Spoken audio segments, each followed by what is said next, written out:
All right, well, finally, we can get this thing rolling on Country Drive, and I am honored to have on Jim Belisle. Well, it's an honor to be here. I do have to ask, do I have the pronunciation of your last name right? You actually do. Okay. Well, that's not You too. actually It's do. not too hard. You would think so, but dude, growing up, it was pronounced every which way but right. Well, Belisle is what I saw, and I'm glad I was right. Yeah. I have to start by telling you this headline that I read the other day, and it cracks me up. It's from All right. TMZ. Diddy hospitalized for knee pain. So, in case anyone was worried about his safety and health in there, it sounds like he's getting along with his roommates. It's true. It's like just like being at home. I wonder when we're going to find out about Diddy's and country music. You know, I don't even want to think about it. They're coming. Don't even want to think about it because you know what that's gonna. If something like that were to come out, that would just absolutely annihilate the. It would be the nail in the coffin for those that love to already shit on country music. Now, that's a good point. But if it's out there, I want it to come out. Yeah, oh yeah, absolutely. It's kind of like so for people that are listening or watching, I'm not looking at you to be rude. I'm not looking at you because I have ADHD really bad and like that's just how my my brain works. Um but yeah, you think about it like with like the Garth Brooks stuff that came out in the fall of last year. Right? Like that kind of came and went really kind of quick, Yeah. right? So, and there's always been speculations about Garth and real or fake, right? Um, and he's the biggest country music artist maybe ever. Like when it comes to mass appeal and popularity, Yes. right? Um, so for something like that, and for somebody like him to have, where are the bodies, Garth, and then this thing, you know, those of us in the industry and in the know, like we know there's a lot of skeletons in closets out there, right? Yeah. Because and I think a lot of that is because Nashville is so small but so big too, right? Like as you get to do this more and more and longer, like you'll start to realize who knows who and how close everybody really is. Yeah. Um, with the Gar thing, I'd like to see it play out to find out what I really what I really think about it because I don't want to rush to a judgment. Right. But the woman, I think, had released text message where she was complimenting on the size of his junk, and so it seems like there might be a money grab there. Oh, 100%. It's always a money grab. And that's not to poo poo or naysay anybody that has actually gone through things like that, Yeah, right. because I think those are very serious allegations, and people, men or women or men, I should say, that have been through something like that. That is very serious and not to be fucked around with, Yeah, right? And this is where I get in trouble, right? But on the flip side, then you have people like this, people that are potentially like this, that it is a what can I get out of it, and that unfortunately ruins it for those that are actually victims. yeah, that's right. That was You that was know, the co-opting of the Me Too movement, right? where there was a lot of women who had legitimate gripes and Yeah, brought legitimate lawsuits. And, I wish there would have been more criminal complaints from some of those. But then you started to see people thinking, like, oh, wait, I can get some attention from this and some money from this. So let me jump on this train.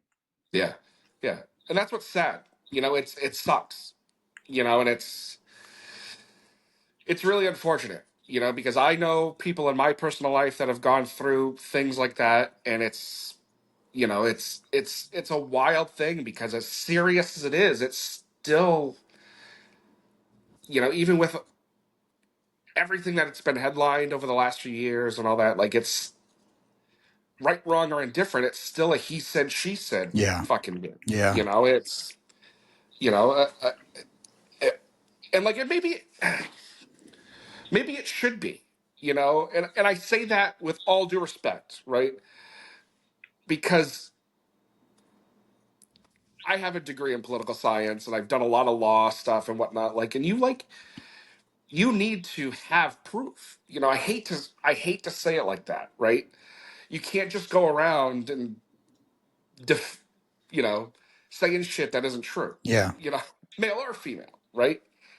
And like that, you know, some people are like, well, just somebody coming out and saying it is proof enough, and it's like it's unfortunately it's not, or fortunately it is. You know what I mean? I don't know how to. I have never been in that situation. I don't. I'm not one to. I'm probably gonna get fucking canceled for all this, but you know, it's one of those things where you have to be careful, regardless. You Yeah. know, You have to be careful who you associate with. right? You really do. I mean, you get to that level of fame and you have more and more people wanting to be near you, and you have to be more and more vigilant about who you let around you. Exactly. Exactly. Exactly. Well, listen, so we dove right in there, brother, to a Yeah, serious fucking head subject. first into the pool. I mean, that's right, but that's what I like to do when I talk to someone like you. But let's just do a quick plug and promote since we're still early in the podcast, and let's introduce everybody to Jim and Boots and Whiskey All right. podcast so they can tune in. So, yeah, my name's Jim. I'm the host, and I call myself the CEO because I'm that kind of egotistical prick. Of the Boots and Whiskey podcast. Um, in 2025, we are in year 4 of the show. We have released, as of us recording this, episode 275 comes out now soon. Um, and every Tuesday we have a new episode, and you know, we just kind of we shoot the shit. You know, we it's a no holds bar kind of thing. You know, like our tagline is "Real people, real stories, real country." You know, it's you're not going to get a question answer kind of podcast. You know, it's long form. It's some of it. Sometimes the guests are really brutal and painful to get through. I'll be the first to admit it. But 9 times out of 10, it's a great conversation. You learn a lot of things, you know, and like that's how I like to do it, where you learn about the person and then you can go back and be like, oh, okay, I understand why he or she sang this song this way, or whatever, you know. And even if we don't talk about the music, because there's a lot of times we don't, you know, but you get a sense of who that person is. Yeah, and the conversation for when you're talking to songwriters and artists, when it goes off of topic from music, it becomes even more interesting for me. Oh yeah, 100%. Sometimes I You have those know, moments in the podcast where it's like pulling teeth to be like, "Hey, a lot of people know your big accomplishments. Let's give them something a little bit different." right, right, right, because you know, like the way I see it is like if you get a bigger name, right, and you're talking to a bigger name, like they've already talked about the music and this, that, and the other thing 1.5 million times. You know, they're not getting into the nitty gritty about life and you know what's it like to be just a person outside of the limelight. Yeah. Well, let me just shed some light so people know what we're talking about when we have to talk about great artists. And these are just some of the more recent ones, but Taylor Honeycutt, Ward Davis, and the man, the myth, the legend, Cody Jinks. Yeah. He's already Yep. a legend to me. Oh yeah, yeah. He is. Yeah, he is a living legend. Absolutely. For me, I'm Not the Devil by Cody Jinks is one of the top 50 greatest country songs ever. Yeah. Yeah. Yeah. And that's not even a Cody Jinks song. He covered that? Yeah, it's a Ward Davis song. So the first, I didn't even know that. Yeah. Yeah. If I'm right, I'm pretty sure I'm right. That's a yeah, that's a Ward Davis song. Are you I'm gonna saying look it up. are you saying Ward cut it before Cody? Yeah. Or Ward wrote it for Cody, Oh, or okay. maybe Ward. You know, Ward might have done it first. I am going to look it up and get you an answer. Come on. But yeah, I'm pretty certain that's how that happened. Oh, that's awesome. Well, If shout I out to would, Ward Davis for writing a great song. yeah, I would. I think I would bet my children on it. Oh, maybe I shouldn't say Yeah, that. maybe you shouldn't say that. But that's how confident I am, though.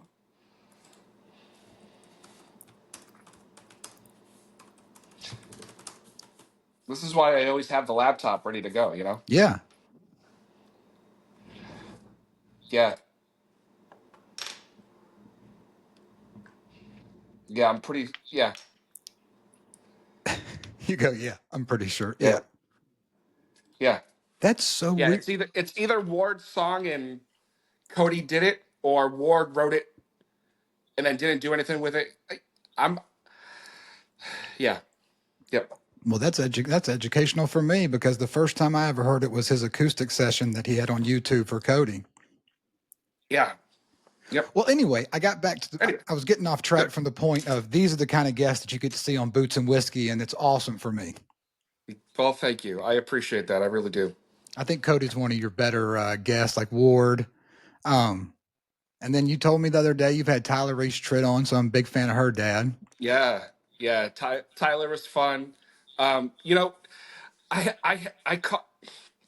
I got a call from her management team today, and there's a young lady out there. Her name is Gabby Mooney, Okay. and she is Shay Mooney's sister.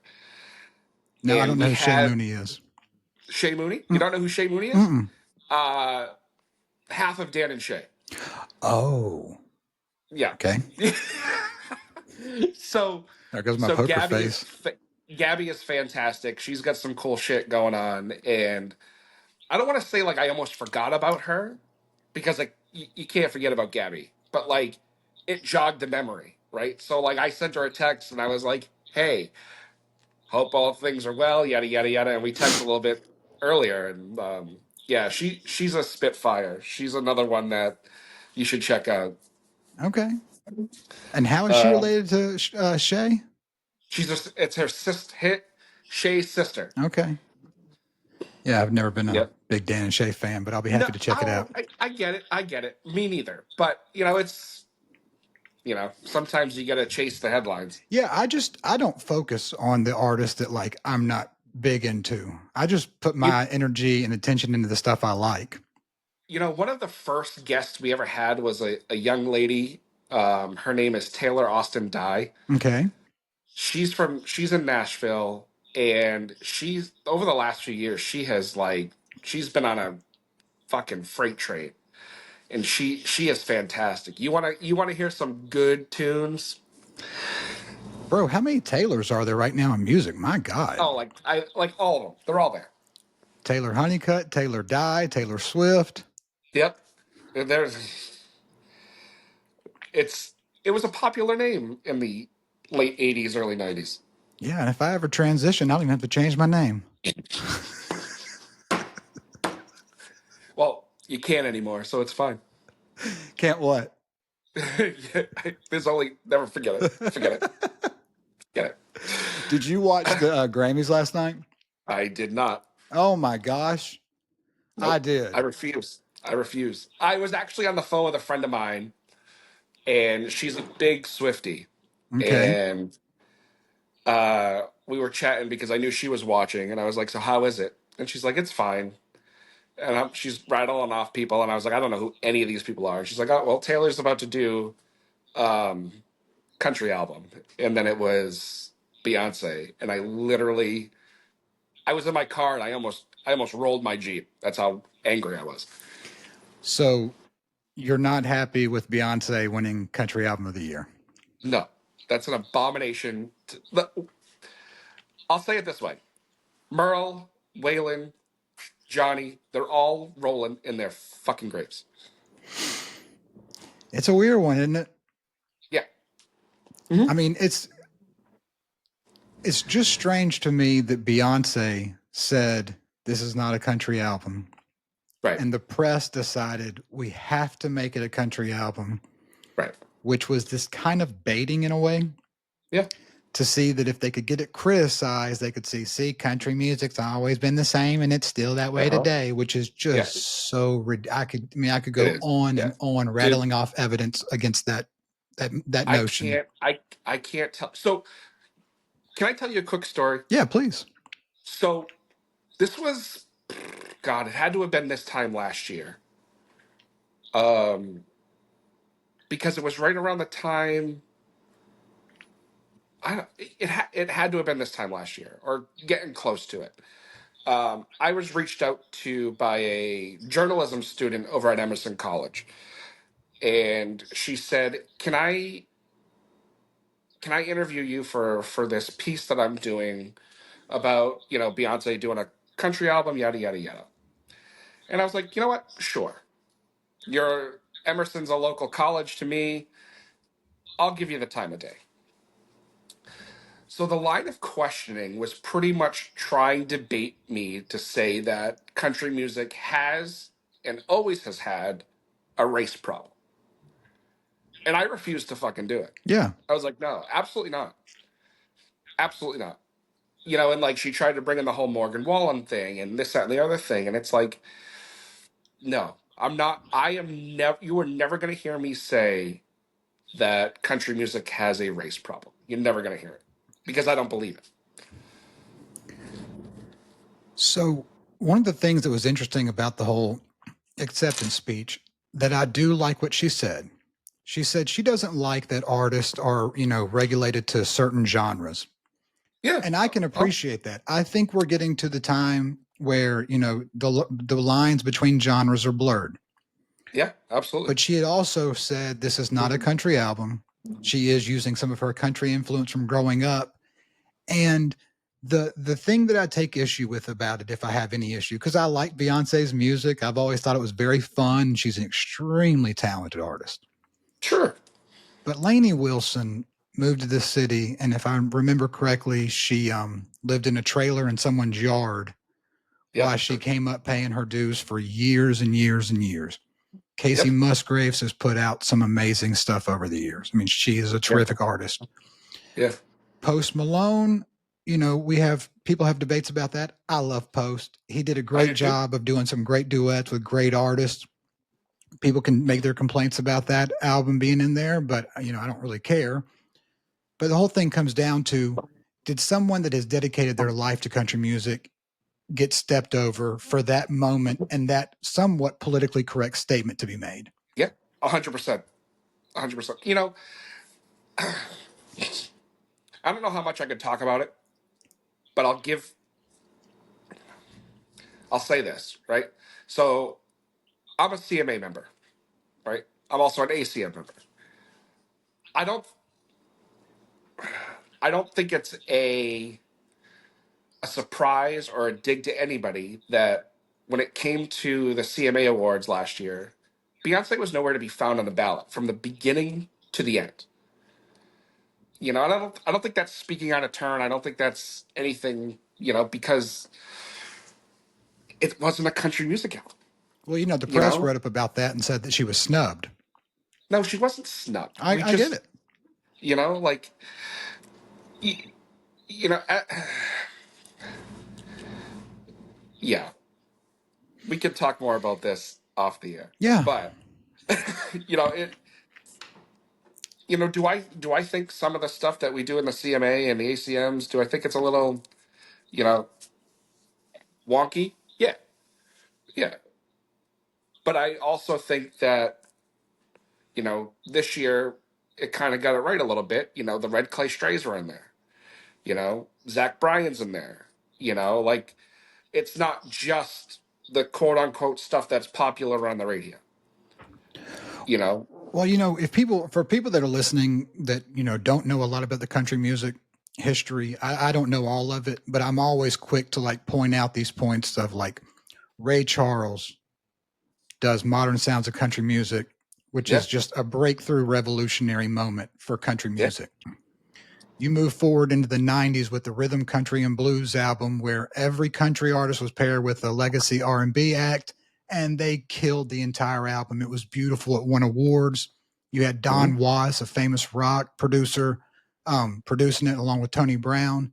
Move forward to Lionel Richie doing the album with Tuskegee, where he partnered up with a bunch of country artists.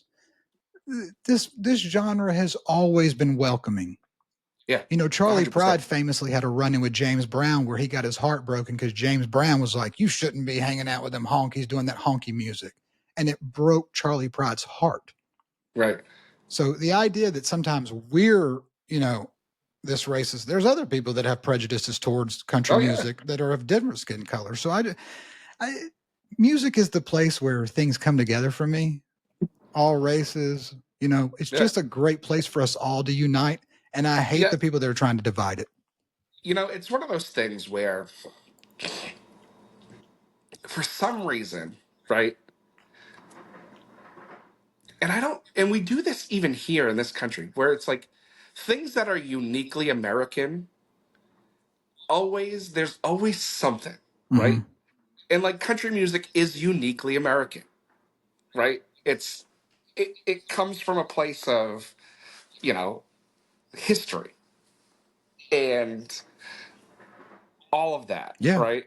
It really does. It's bluegrass music, it's mountain music, it's soul music, it's gospel, that's right. it's everything. You know, I think we talked about this the other day where, or I've said it a million times. Country music has something in it for everybody. Yeah. It really does. From you can any sort of emotion, happy, sad, whatever. Yes. You can find a country song that will put you in a moment, or put you put you back into a moment, or keep you in a moment that you're in. And whatever emotion you're going through, whatever you're feeling, however you're feeling, there is a song. Yeah. Hell, there's sometimes even an album. So and you can't. I don't think you can say that with a lot of other genres. I No, really you don't. cannot. Listen, and this is not a criticism of rap because I grew up a rap fan and I love rap. It's just I don't listen to as much of it nowadays. I can't tell you all the artists like I could when I was a kid, but when You you don't strike me as a rap guy. oh god, we can go deep on some rap from the 90s and 80s if you want, but I'm no, already lost. if you turn on the BET awards, you don't see them like clamoring to invite country artists to come on that show and collaborate. Country Right. music is making that effort. Right. So all of the and look, I mean, Shabuzi, song of the year according to most people. Yeah. No, I don't think so. But that's okay. Well, no, I'm saying like how many weeks did it spend at number one? Right. No. Yeah. Yeah. So Yeah. my whole point is, country music is an outcast to other genres, and naturally people have these assumptions. But if you look at what we're doing, we're inviting everyone and anyone in, Yeah. and Right. that's actually gonna hurt the genre. Oh, yeah. Yeah. Eventually. Right. But we've seen it before where it comes in and then it goes away. Right. It's popular right now. Country music is popular, and eventually it won't be. Yeah, You know. Again. Because there's been times in history where it's like country music is the biggest thing, and then it goes away, yeah, and then it's the biggest thing, and then it goes away. and it does that with all genres. Right. Right. Well, I'm excited. Are you excited for the future of country music? Yeah. Well, looking back in history, what do you think is the best era of country music? The outlaw The outlaw era. country music. That's if you were to take away everything after that, you could, That's such a good way of saying it.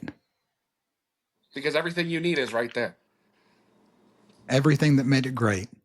Everything that made it great is right there. Because you still had, you know, and when I say outlier, I'm talking like mainly like the 70s, Mm-hmm. right? Because you still had, the Conway Twitties, you have the Whalens, you have the Willies, you have the Dollies, you have, you know, I might be a little off, but you have the Charlie Prides of the world, you know. Charlie might have been more 80s. I can't really remember. But but like you had a little bit of everything, Yeah. and you had a little bit of everything that was popular, and then once you get past that, you have one thing or another. So, who is your favorite artist of the Outlaw era? There's only one answer to that, and it's Waylon. And that's a good answer. Yeah. Mine too. What are Yes. your top 5 Waylon Jennings songs? I hate when you do this to me. In no particular order. I had a feeling, so I jotted them down Okay. because I would not remember. Um, in no particular order, I would go "Good Hearted Woman." I'm a Rambling Man. "Storms Never Last," which he did with Jesse Coulter, Mm-hmm. and then "It's Not Supposed to Be That Way." He did that with Willie, and then you can't leave off "Mamas Don't Let Your Babies Grow Up to Be Cowboys." Yeah, that's a good list. Yeah, I'd add I've Always Been Crazy. That's a yeah, must for me. yeah. The themes from the There's Dukes a of Hazzard also. Yeah, there's so many. Like you can't. It's hard to pick. It is. It's like Hard to pick. impossible to pick, Yeah, but it's fun to pick. it is. So Waylon's people on social media, I have to give them credit, man. They're doing an excellent job. Waylon to me is almost the Elvis of country music, where his legacy is as big now as it's ever been. Yeah, I mean, he is everywhere when I turn on yeah, social media. And that's a credit to what they're doing by, they're reposting creator stuff. My buddy Dylan Weldon and Dylan Holiday do a lot of stuff on Waylon. And it's yeah, just so fun to see his legend continue to grow. yeah, yeah. Uh, who we got to start with, right? I don't understand. So he was in Buddy Holly's band. Oh, yeah. Today is the Uh, day the music died. yeah, Yeah. It's the yeah, anniversary. yeah. Like Yeah. what a He was Buddy's story bass that is. player. Yeah, what a story that is. It's a brutal story, really. It's a like, I almost wish I could have that conversation with Waylon and be like, you know, did you carry that every day for the rest of your Yeah. life? I don't think he'd want to have that conversation with you. I think he was a little over talking about it. Yeah, oh, I'm sure. Yeah. I'm sure. But like I don't know. I don't know. Jesus Christ. I mean, you know what he said to him before he got on the plane, right? Yeah. Yeah, it's Yeah. brutal. Do It you is brutal. do you know that I met Waylon one time? Did you? Yeah, and I've tried to explain this to people, and I realize when I listen back to the podcast a couple of times, I'm terrible at explaining it. So he came through Birmingham for a book signing. And I went out there to get a book signed from him, and I got to, it was a book signing. You're just passing through. I cannot explain what it's like to be around Waylon Jennings. Okay. You get into his presence, and all I can say is, you're around a legend. Oh yeah. And it makes me feel good when I think, like, I'm just some fanboy. But Roger Murrah, he wrote Where Corn Don't Grow that Waylon cut, but he also did the entire album with Waylon called A Man Called Hoss. And he Hmm. said, Taylor, I was with him all the time. I got the feeling every time I was around him. Yeah. Yeah. The, He was definitely special. yeah. So I wish I could have seen him in concert. That's the one thing I didn't Oh get to hell do. yeah. Hell yeah. I've seen Willie a couple of times. How's that? I haven't. Oh, dude, they just announced their 10th anniversary of the Outlaw Music Festival lineup for this year, and they'll be here in September. And if all things go well, it'll be my 4th year in a row going. And honestly, Willie was sick last year, so Lucas fronted the family band, Yeah. which was great. But even the year before, like every year I've seen Willie, he sounds better than the year before. Oh, really? Yeah, it's wild. It is wild. It's funny as far as to talk about the king of country, you have to be alive to be a king. And I can't Yeah. I can't decide if it's George Strait or Willie Nelson. You know,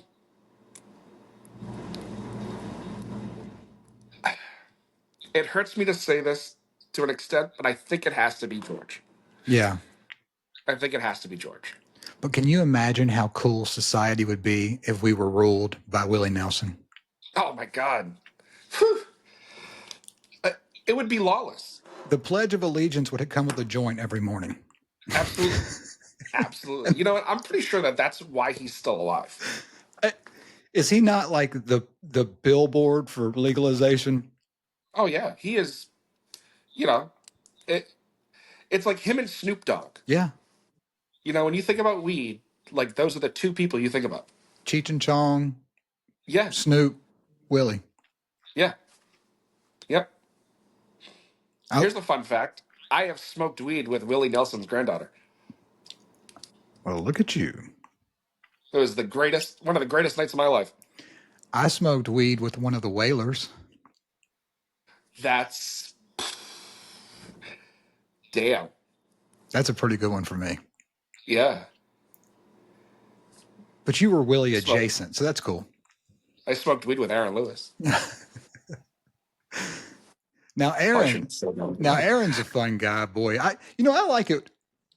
People are going to criticize me for this, but I like it when artists are outspoken about their opinions because it shows me that they're not as worried about sales as they are as their what their belief systems are. Now, sometimes I feel like they need to shut the hell up, but Yeah. I do appreciate when I know so many people like in this space that will tell me off record like I would never get into talking politics because I have an audience, and I'm like, Right. that's kind of gross. Yeah. Yeah.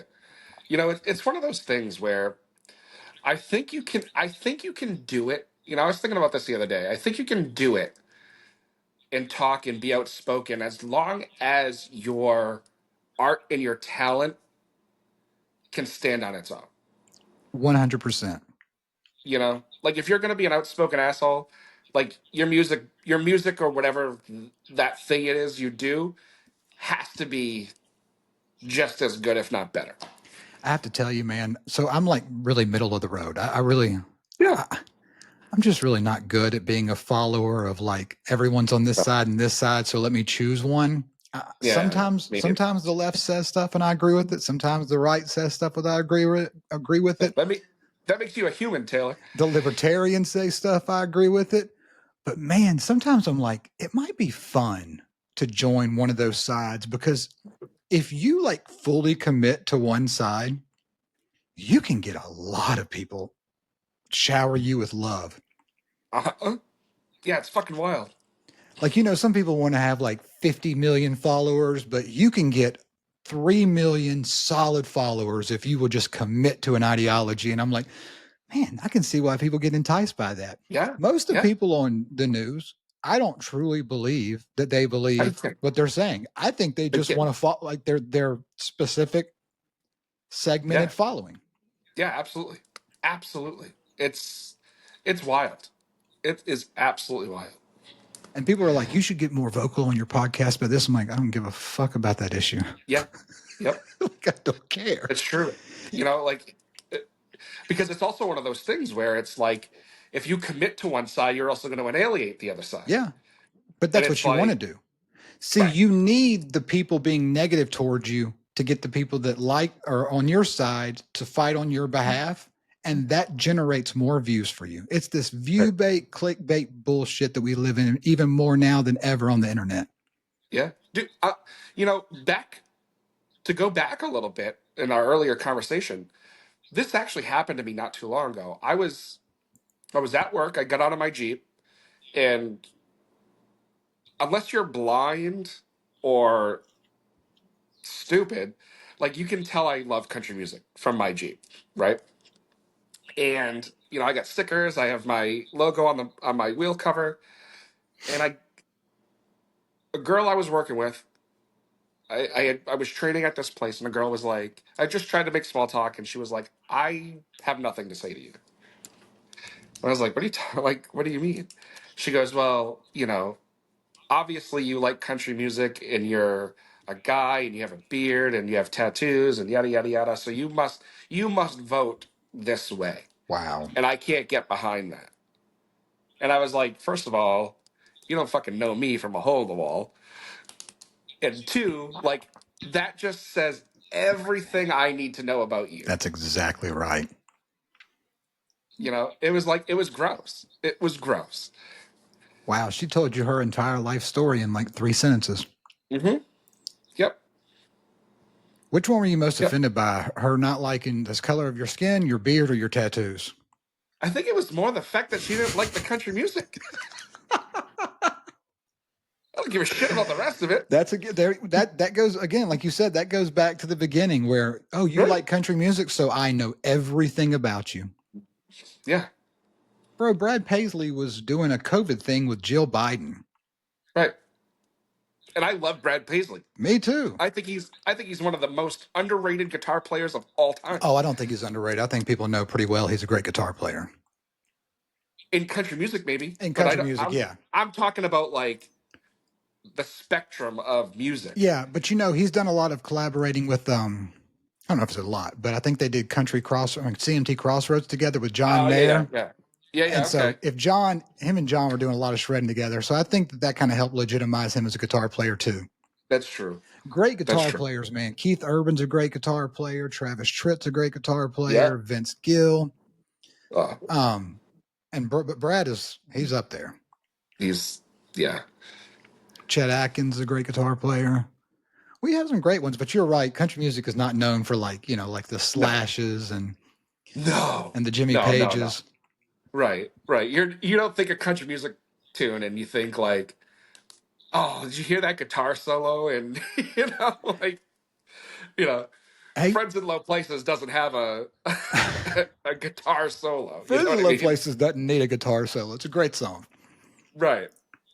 I mean, But Freebird, give me some Freebird. yeah. Oh, you know what? Let me ask you this, right? Yeah. Because I have this argument with my father all the time.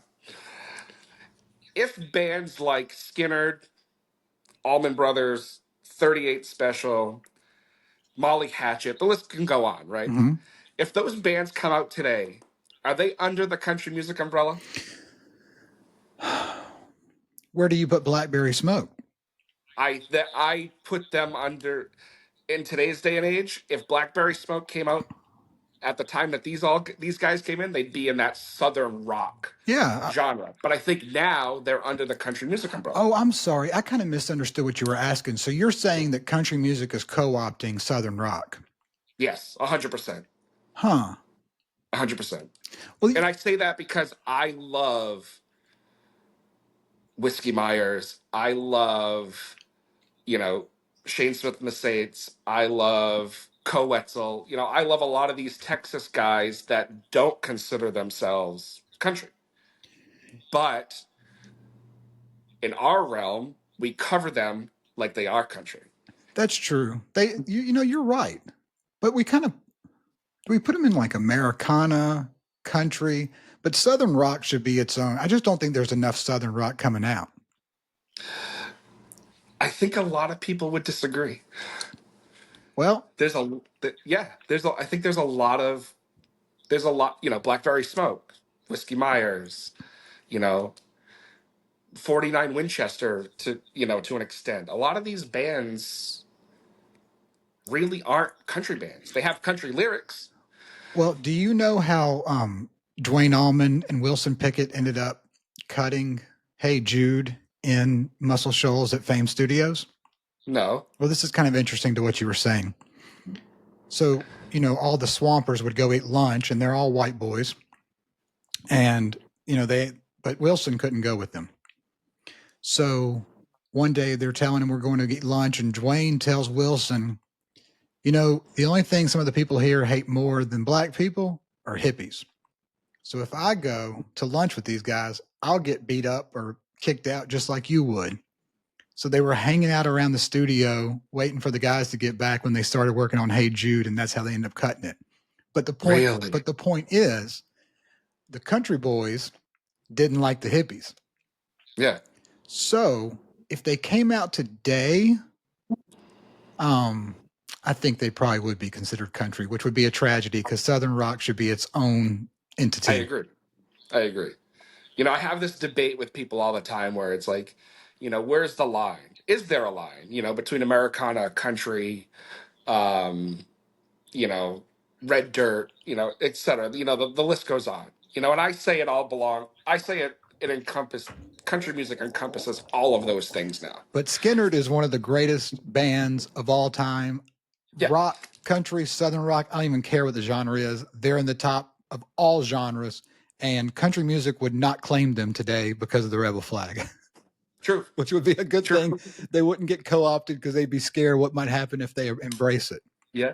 Now let me ask you, in the same kind of breath, do you think that in order to be a quote unquote authentic country band or country act, you need a fiddle and a steel guitar? No.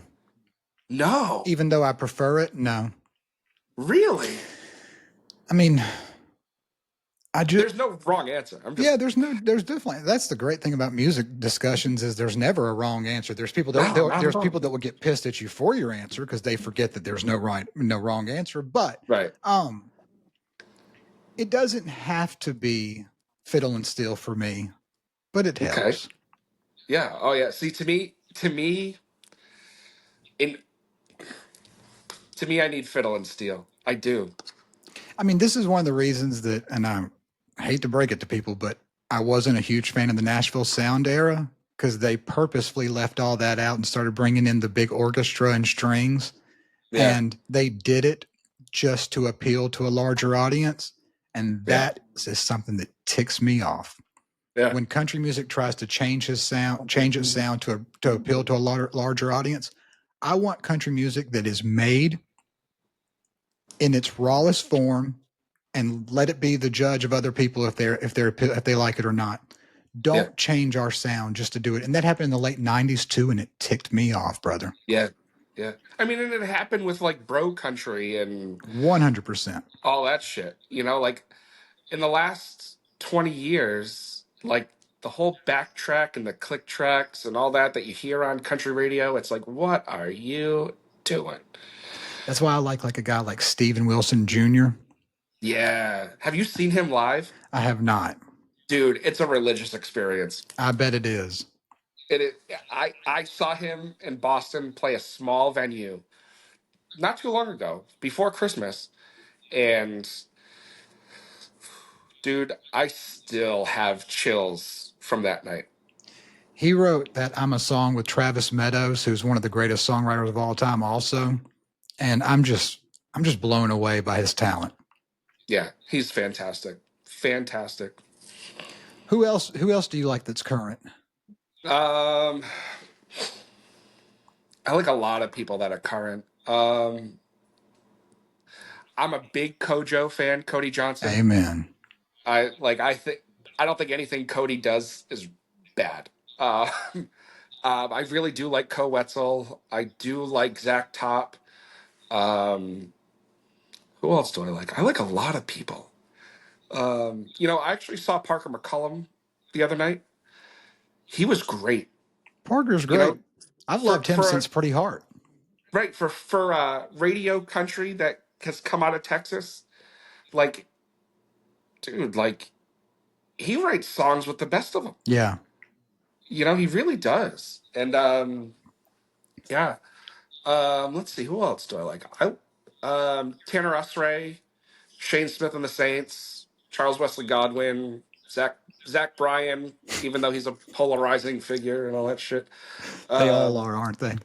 yeah, yeah, um, yeah. There's a lot of great acts out there, man.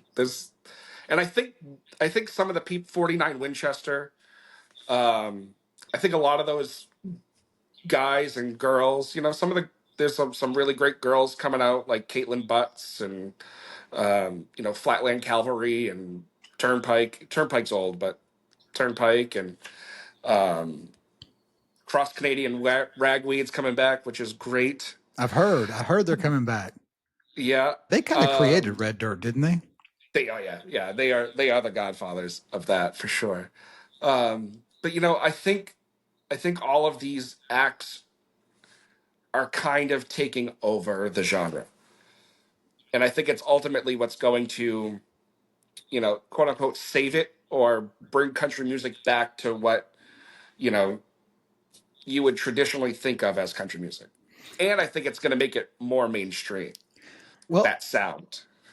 let me ask you this. So you're much more in tune with modern country music than I am. Hmm.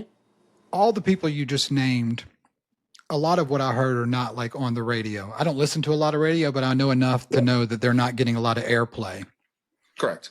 Those are the people that are really showing us the power of the audience in the modern era. Oh yeah, 100%. 100%. I mean, it's so important for like friends to share music with friends and not just let people be having to worry about what's being fed to them on the algorithm because all Right. that shit on Spotify is paid for. Right. People 100%. pay to get on those playlists and they pay to get on the Mhm. radio.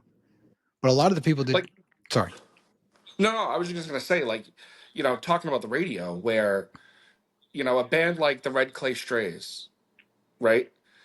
They don't have any radio play up here in New England, and they're selling out every room every time they come up here. well, they're really like transcending almost the That's genre. true. That's true. They are doing things that haven't been seen in a very, very long I time. mean, everyone that I listen to raves about them. I mean, I Yeah. don't know if I've heard one person say I don't like that band.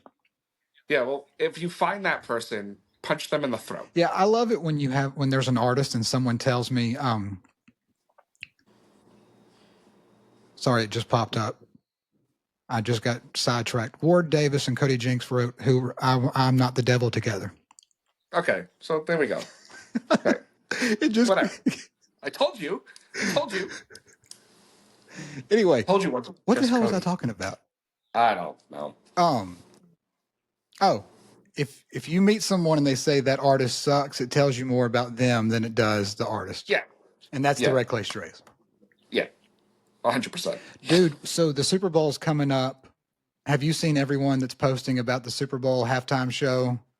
And they're telling I that don't even know who's I don't even know who's doing the Super Bowl halftime show. Kendrick Lamar. Oh, Does that sound okay. right? Who's that? I don't know. But so no, so everyone's creating content, which is funny enough. I was at this game it was Rock and Country halftime show in 1994. Who do you think needs to be the next country artist that gets the Super Bowl halftime show? Um, who I think it should be or who I think it would be, two different things. Give me should and give me would. Should I would probably say Luke Combs. Now, that's a good one. Who I think it would be or will be, I think it would probably be a mashup of Morgan, Post Malone, and Jelly Roll.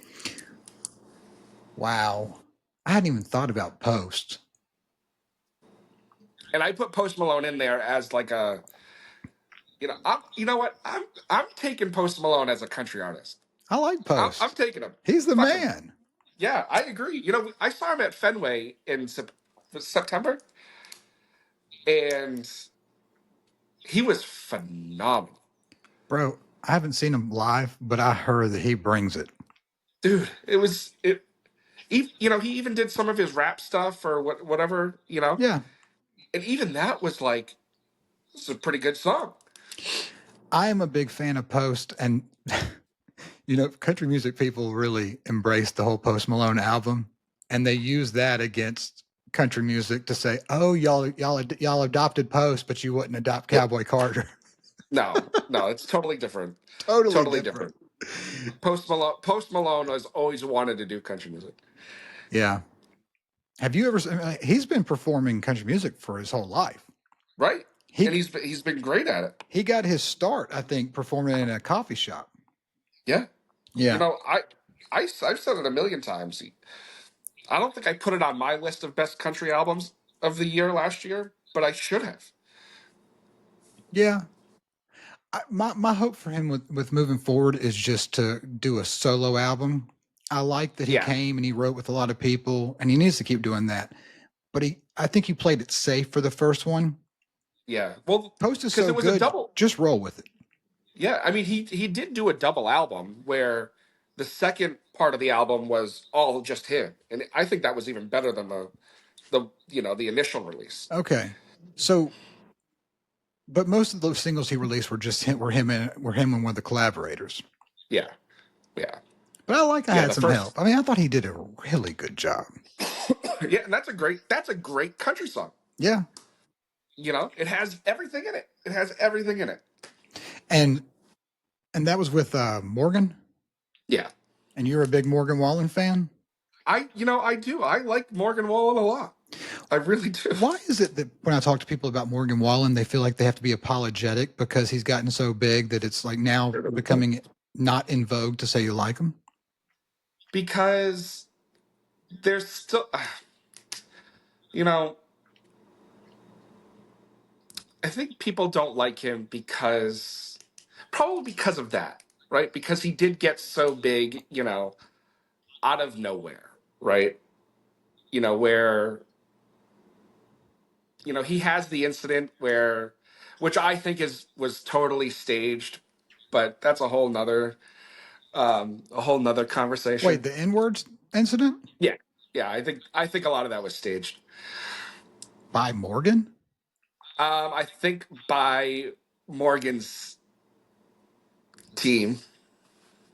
without Morgan's knowledge? I don't know.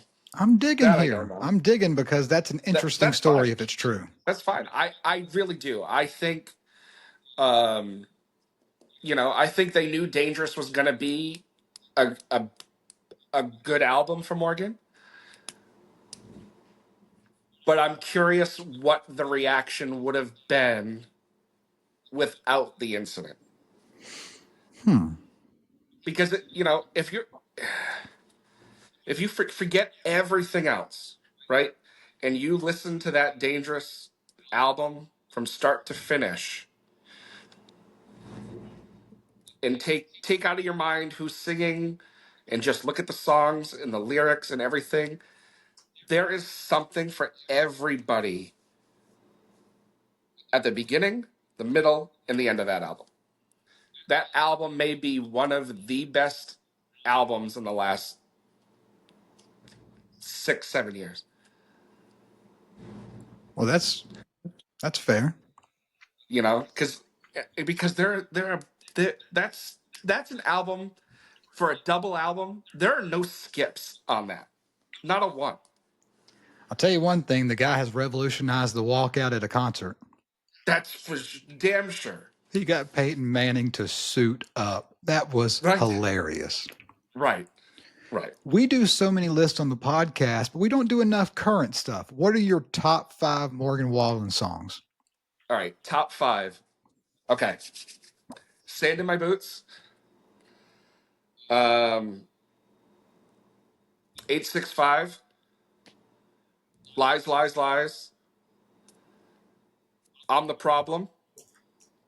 And I'll throw in a curveball here. Keith Whitley. Oh, I haven't heard that one. Dude, I could be in the greatest of moods. Put on Keith Whitley by Morgan Wallen, and it is Waterworks. Man, I got to look that up. I have not heard it. Was it a single? No, Okay. no, no. I can't wait to It, listen to that one. it's on that. It's on the last double album that came out.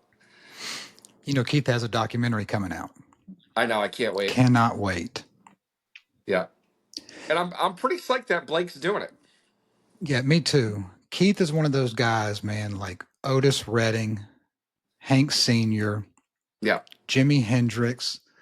They left us when they weren't even through the metaphorical first verse of their career. yeah. And Right. we're left wondering how the song ends. Right. I see memes all the time where it says like they don't make speakers that play Keith Whitley loud enough or whatever. And like I agree with that wholeheartedly. Yeah. Wholeheartedly. It was because I talked to Jesse, his son, on the podcast, and we talked a lot about Keith and what could have been or what would have been.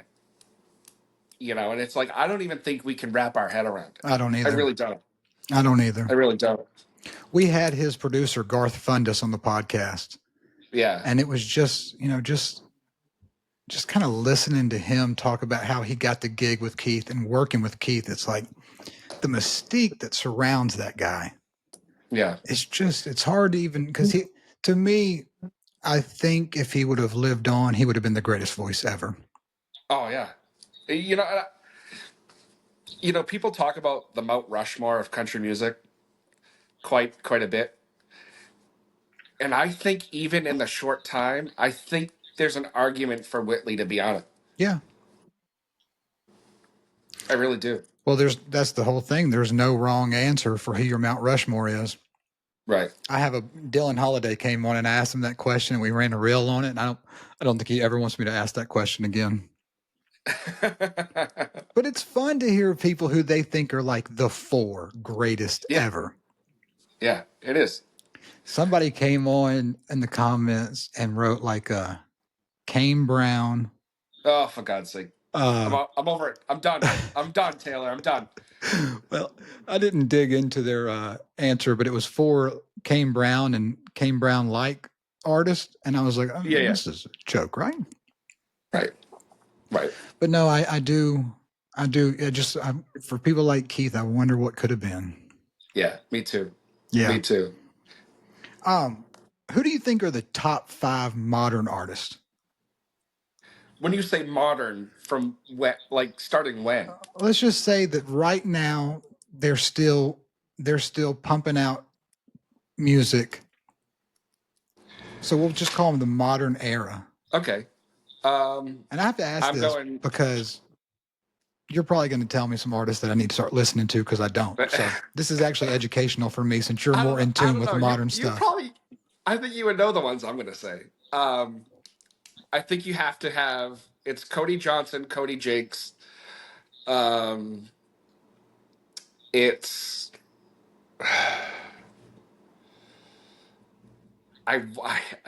Zach Bryan.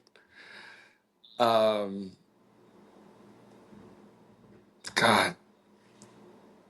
I'm trying to think. Oh, you put me on the spot. I thought I had them all. This is going to sound weird, but I think you have to put Kenny Chesney on there. Kenny's never taken his foot off the gas. No, ever. Even in the years he doesn't tour, he's still relevant. I love people like Kenny because as much as they say this is a 10-year town where it takes 10 years to get your shot, it's very much a 10-year town, if even that, for how long you're going to last. So when you have a guy like Kenny that just gets to year 10 like an Alan Jackson or a George Strait or a Reba and then just shifts it into a whole new gear and takes it to a different level, it's so exciting to watch that. Yeah. And so my number 5 would probably be Morgan Wallen. Sorry, I cut you off at 4. No, it's fine. It's fine. I wanted to get it out before my ADHD fucking kicked in and was like, oh, squirrel. Bro, now that I'm doing podcasts and have to listen back to get it all ready to get out to do chapters and whatnot, I think you listen back, huh? You listen back. Well, so if you want to get your chapters together, there's a couple of episodes where you can say I didn't do chapters. I'm like, I can't worry with it. But what I was trying to say is I've learned. I think I have a little bit of ADD because I'm like, do I do this in conversations where I will just go, we're in the middle of something. I'll go, boom, off. Yeah. Oh, dude, my podcast, my episodes are like that all the time. All the time. Like when you were talking a second ago, I was listening to you, but I was like, did we get an answer on the I'm not the devil? So I just started typing it. I'm like, this is serious ADD. Dude, I can't tell you how many times. If I had a nickel for every time my conversations went rogue, I would never have to work a day of my life ever again. There's another thing I want to tell people why it's so important to like and subscribe to Jim's channel, especially like on Instagram or TikTok. I think it's just, maybe it's on Instagram, but I know on TikTok, when you do Song of the Day, you stole my heart the other day when you pulled out Heart's Desire. Oh, dude, fuck, Kip Moore he's another one that you could have put in that 5. Yes. Because Kip is one of the, talk about underrated, right? He's underrated to me. He could have won Vocalist of the Year so many times. Yeah. Yep. That's how strong his vocal is to me. He is. And, I, I really think we've gotten 6 songs off of the new album that's coming out, and I think it's a front runner for one of the best albums of the year. And he's never been a big mainstay at award shows, so I hope he finally No, gets his due. I do too. I do too. He's one of the guys you want to support because he just seems like a great guy. Yeah, he does. He has that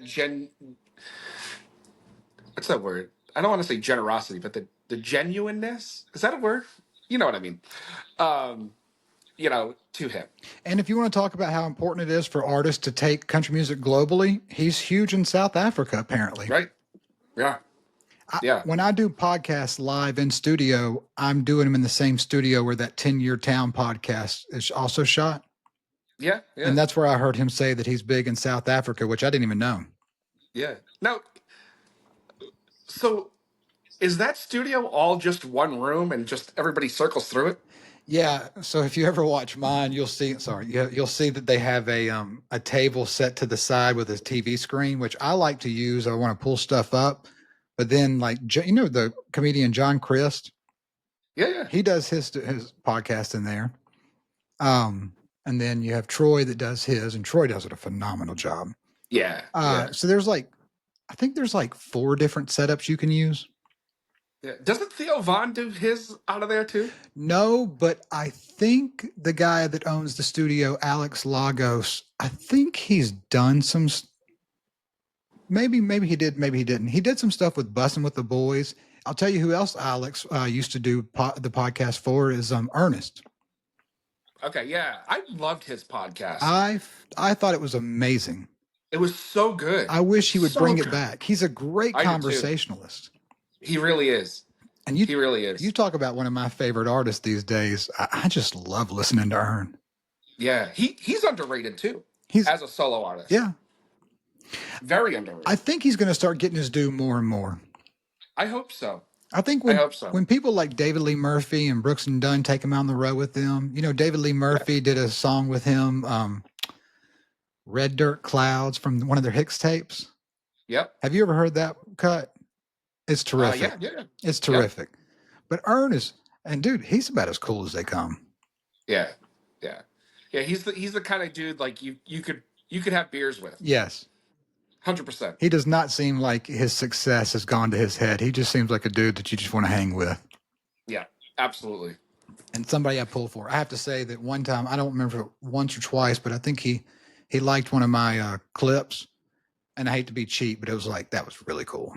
Yeah. Oh no, you can be. No, that's not cheap. That's when people you tag or whatever or not tag notice.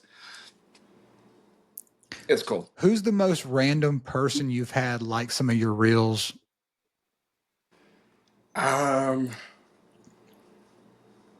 I have mine. So the most random I don't think it was a reel, but it was a post. Oh my god, I forget his name, but the actor that plays Jimmy on Yellowstone. You ready for this? Never seen one episode. Oh my god. Are we? How the hell can you call yourself? Is that the end of our friendship? I got it. Taylor, I'm going through a tunnel. I can't hear you. What did you say? Now, just so you know, last year I finally watched The Walking Dead from beginning to end. So at some point I will watch it. Okay. Jimmy on Yellowstone. Jimmy Herdstrom? No, that's not his name. Jefferson White. Jefferson White. That's who it is. My most random like for a reel is Keenan Ivory Wayans. What the fuck? Jesus. That was cool, dude. I was a huge fan of In Living Color growing up. That's funny. I'm just glad you knew who he was because I figured you were a lot younger than me. I mean, I don't know about a lot, but all right. I'm just going to give you another random question. Okay. There's a lot of talk right now in the news about the upcoming class of 20. Sorry, there's a lot of. getting tongue tied. But I know, right? There's a lot of talk in the news about the upcoming class of 2025 for Country Music Hall of Fame. Yeah. Who do you think should get in?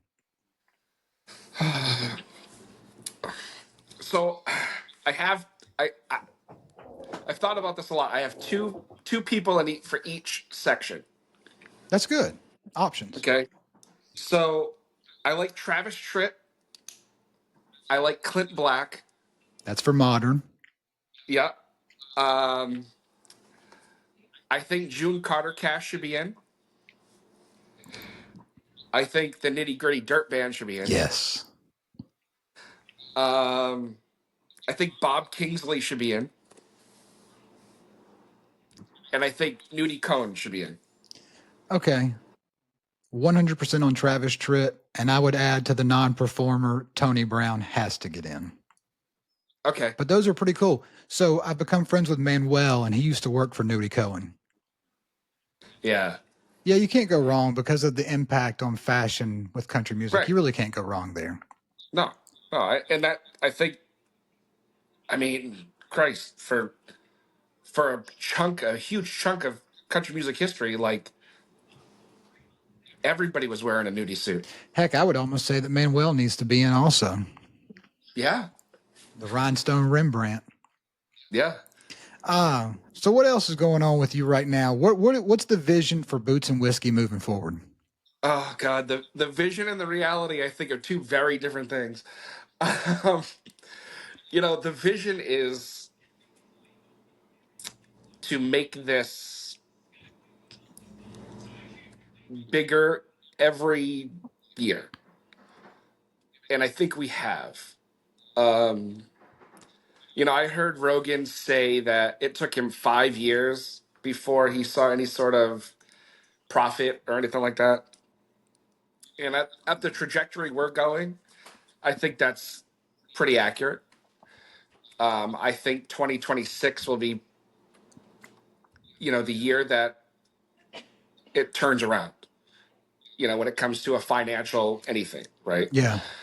I could be making money on reels and doing all that stuff. I'm not gonna lie to you. I'm fucking lazy as shit. Yeah. That's why my TikTok is what it is. It's me ranting about something. I don't have the patience to, make it look pretty or look nice. Trust me, I wish I did. I wish I had that. But like it also doesn't really fit what we do here. Yeah. It's not clean. It's not pretty. It's not flashy. It's organic. It's off the cuff. It's unedited. It just is. Can I ask you this? So I like the way that you do your conversations. When you were on with Cody, y'all talked about mental health. I Yeah. thought that was such a valuable thing to let people see Cody Jinks kind of chime in on that conversation. Sure. Let you be open and honest with your stuff. And I would heavily recommend people go listen to that podcast. Yeah, me too. But to your point, you dig into concepts. You don't dig into like these, hey, let's just have a quick 60-second. Do you Nope. think that reels diminish the value of the long form content when you just tell someone, hey, you can watch the hour, but here's just 1 minute. You can watch the 1 minute. Do you think it like diminishes the value of the getting people to go watch the hour because they're like, I'll just watch a reel? Because I think it happens to me sometimes. Yes. And I say that because, you know what? I'm going to say yes and no. I think it diminishes it for the people that don't actually give a fuck. Yes. I Yeah. think the people that, for me, I've seen reels and clips and all that, and like, I'm like, ooh, I want to go back and listen to that whole conversation. Yes.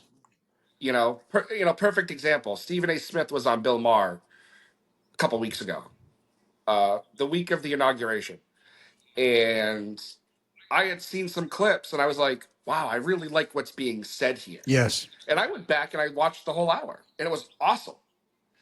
But I've also done that with like Rogan's podcast or with Theo Vaughn's podcast or other things. Where it's like I got a little bit of a taste. For some people, a little bit of a taste, and it's like, ooh, I want to hear the rest of it. Right.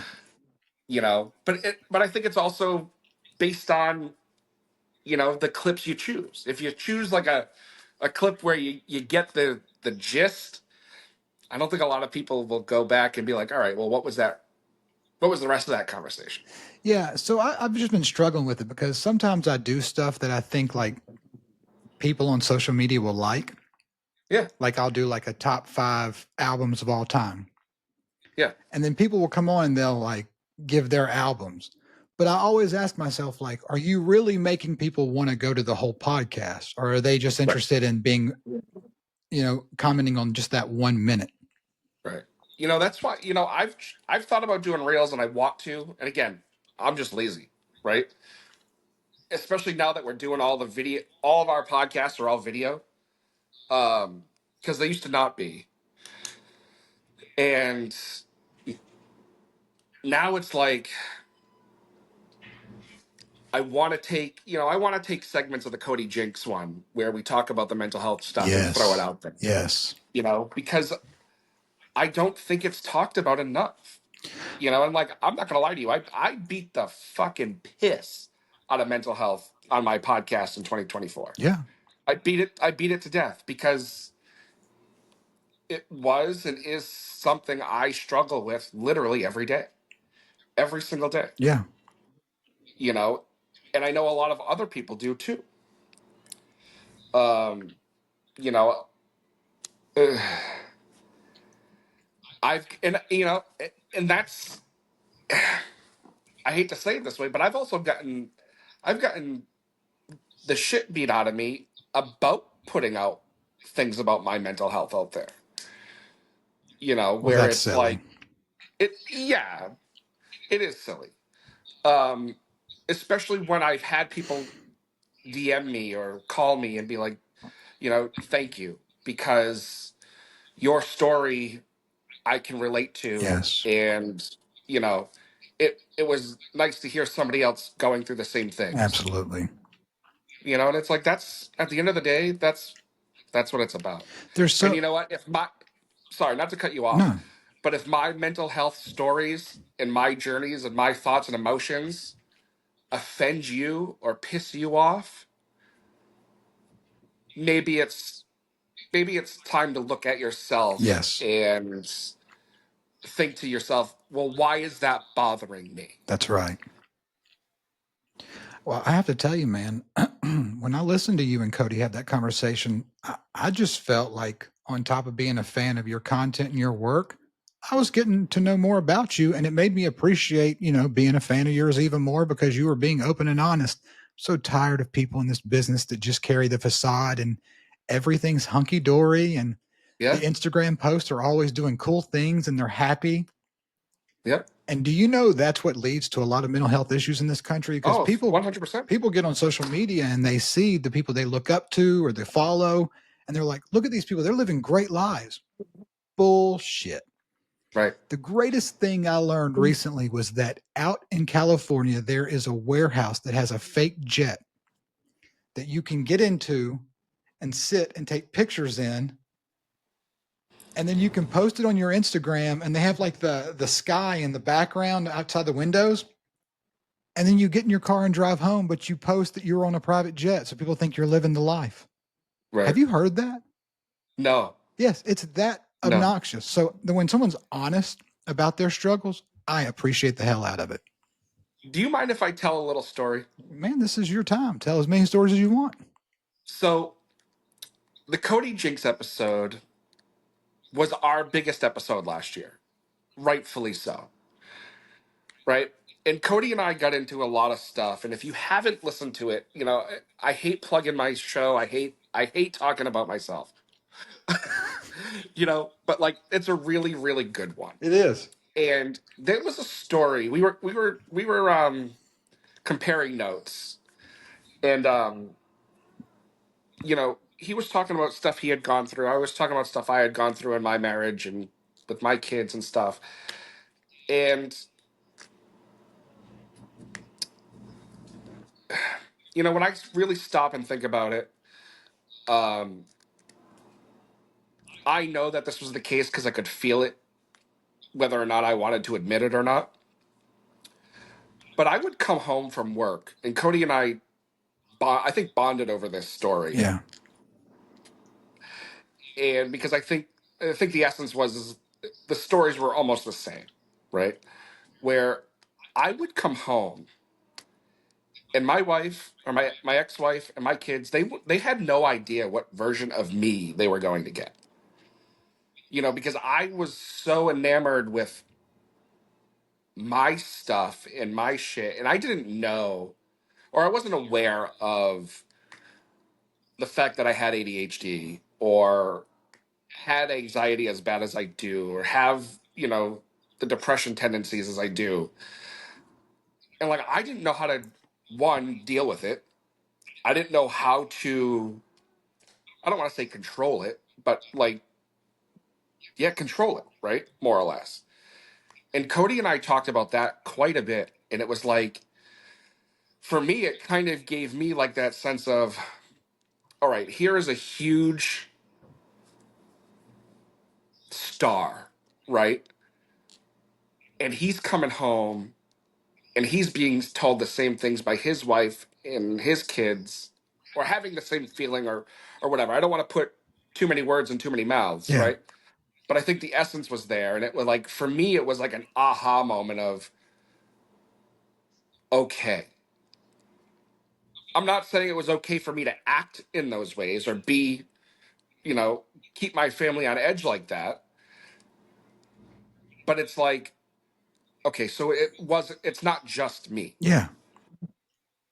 And that, again, that's not to poo poo anybody's experiences, like, but it kind of gave me a sense of like, one, my ex-wife and my kids weren't full of shit. Yeah. you know because this was actually what was happening. And like, what, I think it takes, not to pat myself on the back or anything, but like, I think it also takes a a bigger kind of person to step back and take the information that has been given to you Hmm. and try to, as clearly as you possibly can, go, okay, I see where those things happen. Yeah. you know and the best apology is changed action, That's and right. I'm not going to lie to you, I'm not there. Well, it's always a you know work. It takes work. it's a work every day. Yeah. Am I better today than I was a year ago? I would say no. you know but a lot of people around me would say yes. Do you practice meditation? No. Have you ever taken an interest in it? um it's fascinating to me, but I don't know if I could sit still long enough. Well, I was going to make the joke with your ADD. I don't know how well it would work, but we should talk offline about it. Okay. It's done wonders for me in my life. Yeah. Um, it's just a reaction control mechanism. Dude, I say it all the time. My self-sabotage and my knee-jerk reactions are my biggest downfall. I just, I love reading about stoicism, and you can only control your response. And I really wanted to get better at not just the fact that I can control my response, but how I control my response Sure. and how I react to moments. Because sometimes I get hot headed. And it's not like it's some kind of life saving technique for me, but I do practice it a lot. Just a quick 10, 15 minutes with earpods in, listening to some meditation music I like. It's really great. I think it Yeah. might be, I know you have a lot of things you probably use. It's just one of the tools in the tool belt. So we'll talk about it sometime. Yeah, absolutely. I would love to hear more of it. Yeah. 100%. Because I know that, one of the themes from when I talk to you is always this ego you talk about, but you're also a very sensitive guy. Yeah, yeah. So I think meditation will help you find a happy medium. All right. All right. Um, I want to say, because you've been talking about your work and your conversation with Cody, um, your content is phenomenal. Thank you. We live in such an exciting time that I did not know was happening a year and a half ago. So I had never been on Instagram or TikTok. I had a Facebook account from when I was much, much younger, but I just started Instagram and TikTok because of the podcast. And I started to find Dylan Weldon and Dylan Holiday making content about, old stories of country music that are just terrific, terrific Yeah, artists. they're fucking awesome. They're two of the best. I started getting really much more into saving country music, and Whiskey Riff are doing some great things in the independent journalist space. Nikki in Yep. Nashville is doing great music curation. And then I come across Boots and Whiskey, and I'm like, damn, this guy Jim is doing some great stuff. Throw shit at the wall and hopes it sticks. Huh? Well, whatever you're throwing, it's sticking for me, brother. Oh, But thanks. you represent the most important part of what I consider independent journalists and content creation these days, of people that are really shedding a light on the stuff that needs to have the attention. And I just appreciate you for that. Thank you. I appreciate you for the passion you put into it and the people that you're able to get. I'm jealous of some of the artists you've had on. I'm like, man, how do I get some of those artists on? Dude, I'll send you names. I'll send you emails. But I just wanted to say, for people that are, have not necessarily seen your stuff yet, whether it's song of the day, like you remind me, oh shit, I got to go back and listen to Heart's Desire, or having a conversation with Taylor Honeycutt, who I didn't know who she was until Nikki in Nashville introduced me to her music when she was on the podcast. And I just appreciate people like you doing the hard work that you guys are doing. And I hope people will follow more and more of your content like I do. Well, thank you. I hope so too. I mean, come on over. Yeah, come on over. It's I just want to learn, you guys are so big, y'all can have imposter syndrome. I'm so small, I can't even worry about that shit yet. dude, the imposter syndrome is heavy. It really shouldn't be though. I, you know, it shouldn't be, but it is. It is. It's just funny for me. As much as I appreciate your work, I'm like, you have no reason to be. I appreciate that. And I'm not gonna lie to you. A year and a half ago, I think my ego was so big, and then going through life stuff and getting knocked down a few pegs will change your perspective on a lot of things. But the things, the lessons you learn in humility are much more important than the lessons you learn when things are going great. That's true. I have to That's tell you. true. So I had a former CIA officer on the podcast a few weeks ago, which was a fascinating conversation for me. But she's now a life coach, and she posted the other day, we don't get imposter syndrome when we're standing in the grocery store waiting for groceries. It's true. We only get imposter syndrome in a professional sense. So maybe that's one thing that Jim should consider. Yeah.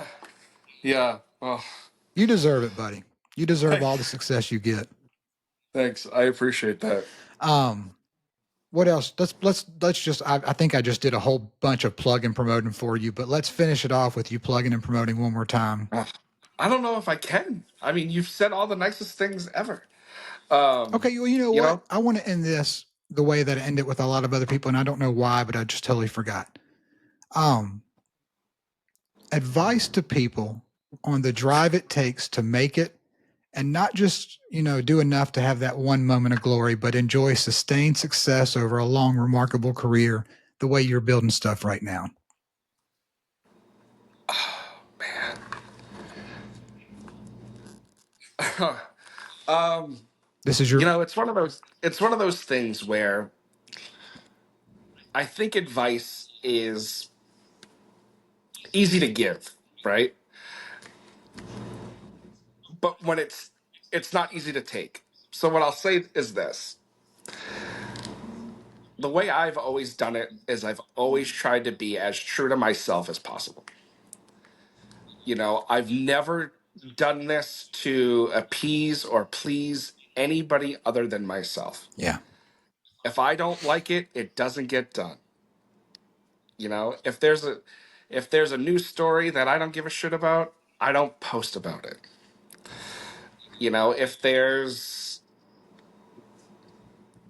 If there's something going on that I'll but sometimes you have to cave to those things where if like Morgan Wallen does something stupid, you're gonna get clicks and likes and comments, so you got to do it, right? But when it comes to our opinions and our thoughts and our conversations, everything is 100% raw, authentic me.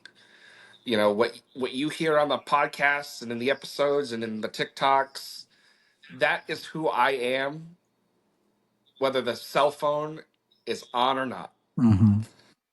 And I think that's a huge part of our success is that, it's, and not to be cliche and use my tagline, but it really is all about real people, real stories, and that's what makes it real country. Yeah.